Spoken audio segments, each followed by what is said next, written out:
Right now, we're counting down to Campaign 2021, and today's special report ahead of Election Day will focus on the race to fill the seat made vacant by the death of Congressman Alcee Hastings, who for nearly 30 years represented voters in some of South Florida's most underserved communities. There are 11 Democratic candidates, and we spoke to all of them about why they're running and what they hope to accomplish. You met some of them in our 5 o'clock hour. Now CBS 4's Joan Murray is back with the rest of the candidates to help voters decide the 20th Congressional District race.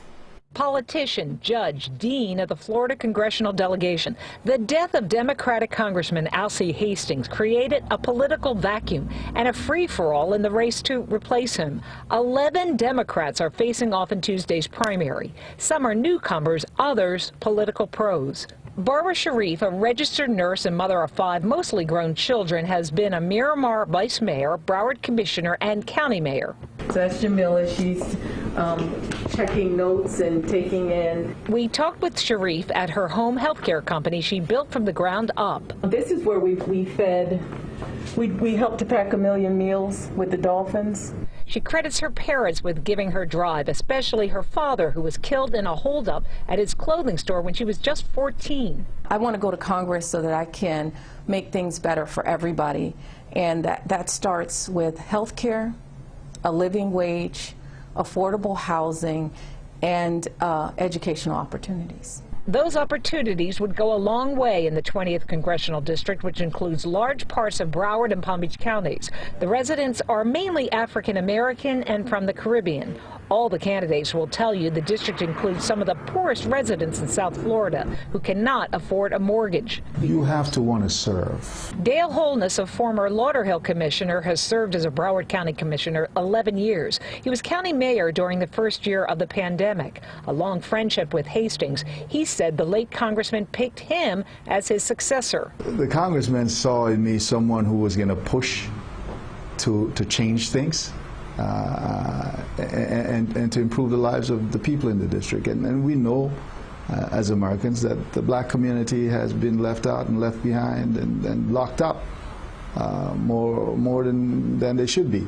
Florida State Senator Perry Thurston said he has spent his life trying to make sure his community has a seat at the table. The University of Miami Law School grad interned with Hastings when he was a federal judge.